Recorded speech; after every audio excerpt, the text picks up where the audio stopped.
Hello, fellow citizens of Sierra Leone. My name is Mohamed Samasin Fofana, President of the Young Africans Dream, an institution that focuses on promoting social justice for young Africans, unity and entrepreneurial skills among young Africans across the globe.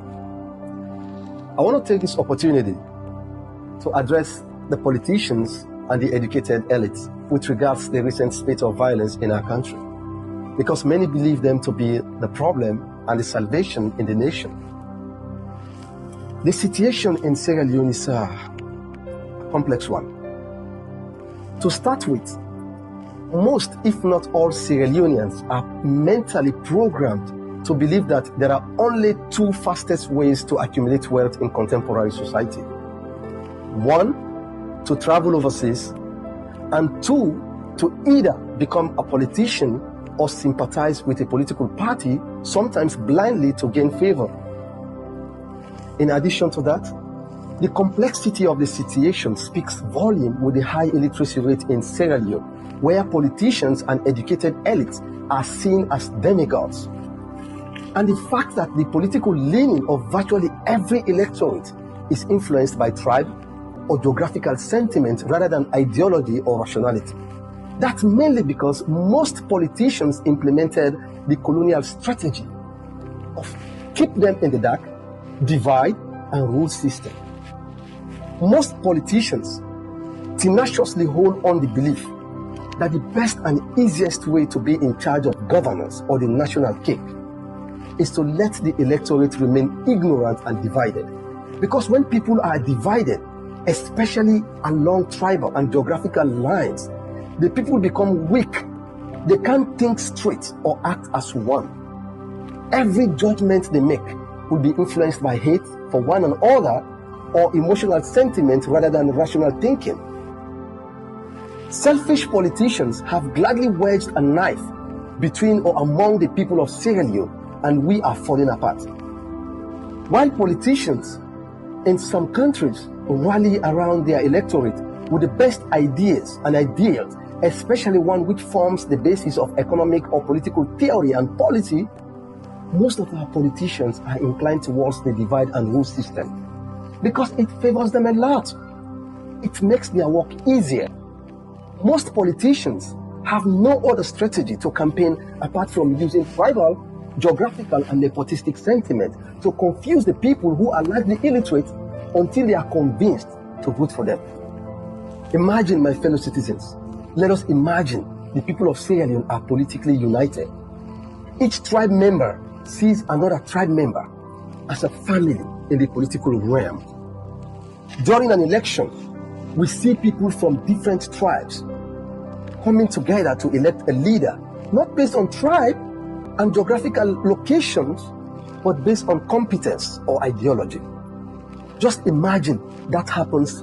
Trust me, Sierra Leone will be one of the most developed countries in the world, because every politician, if voted in office, will be forced to do the right thing or unanimously face the wrath of the people in the ballot box. Such unity in Sierra Leone, if becomes reality, will put an end to most selfish politicians' political careers, because they won't have the platform to function anymore. They know that, and that's why most of them want to maintain the status quo, tribal and geographical division in the nation. Some even openly inflame tribal division in the country. A polarized society like Sierra Leone, where most of the people are illiterate and gullible, becomes a ticking time bomb. The proliferation of technology has also exacerbated the complexity of the situation. The division in the country has become so intense that people believe only what favors them and frown at what they consider unfavorable. If someone says or does something and the group finds it favorable, that person is with them. If the person says or does another thing some other time that they consider unfavorable, they perceive that person an enemy. That's what Sierra Leone has been reduced to. Truth and justice don't matter anymore. Putting one's tribe and geographical interest above the national interest has been around since independence. But it seems to be getting worse now because of one thing: the advancement of social media. Today, virtually everyone has access to a smartphone. Just one incendiary message from even a mentally disturbed person can be disseminated within a minute. 20 years ago, that was not the daunting. Social media was meant to bring people together, but instead, it's dividing us. Every young netizen or social media user wants to be famous because that's the current trend. The more popular you become, the more followers you get. And the more followers you get, the more money you make or believe that you are a celebrity. And most of these social media users or netizens are ready to destroy other people's image or exploit such division in vulnerable countries such as Sierra Leone to enhance their popularity, mainly among their gullible fan base. Let's imagine again, Sierra Leoneans are united, politically and socially tolerant as we are religiously tolerant. Trust me, we can belittle these challenges technology brings in our society. Someone might say, oh, give them jobs and these young people won't be misled to engage in violence. Yes, jobs creation remains an important issue in the country, no doubt. Jobs reduce crime rate in a country, but it doesn't prevent political violence. National unity and political tolerance prevent political violence. Let's see each other as a family. Sierra Leone is our home. Most people don't come from a wealthy family or a family that provides fortune for them, but they come from families that provide tolerance, love, and respect for one another. Some of us grew up in families that have little to provide for us, but that doesn't mean we have to take knives against each other. We've seen that a lot of people who actively or passively participate in political violence are either employed or run their own micro-enterprises. Some because of the direct or indirect benefits they derive from leaning towards a particular party or someone in a party. Some just lack the mental strength of nationalism and patriotism because they are psychologically trapped in the midst of tribal and geographical lineage. And some are just ignorant of everything. The late Dr. Chuba Wilberforce Okadigbo once said, if you are emotionally attached to your tribe, religion, or political lineage to the point that truth and justice become secondary consideration, your education and exposure is useless. If you cannot reason beyond petty sentiment, you are a liability to mankind, quote and unquote. It is true that we are all political animals, but it takes rational, mature, and disciplined mindset to be able to disconnect oneself from one's emotion and feelings when it comes to decision making. Most of us are engulfed in emotional decision making. And note, a rational, mature, and disciplined mindset has nothing to do with age.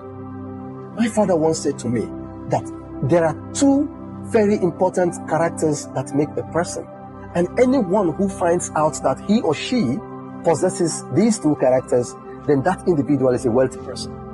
Unfortunately, not everyone is fortunate to have both characters at the same time. Only few people do. These characters are ambition and contentment. To be ambitious and contented at the same time is a powerful gift from God. Most people today are ambitious but not contented. As a result, they desperately participate in activities to feed their unmitigated ambitions and rapacity, even at the expense of others' lives, or end up in prison or worse, get divine curse for themselves and their families. And some are contented but never ambitious, while this set of people live in abject poverty or worse, live by begging. What I'm trying to say is that in life, it's good to be ambitious, but at the same time, be contented with whatever you have at your disposal. What marks the line between good from evil is a choice not to act on them. Let us remember the 11 years devastating and traumatic civil war that spread carnage across Sierra Leone and brought down the country on her knees. Again, while many factors contribute to the overall development of a country, national unity is the most vital. Therefore, I implore all civil society organizations, the mainstream media, tribal heads across the country, youth organizations, selfless politicians, and other influential individuals to come together to enhance national unity in Sierra Leone. With national unity, we can elect the right people in the right places, and Sierra Leone will be a paradise for all and sundry. God bless you all, and God bless Sierra Leone.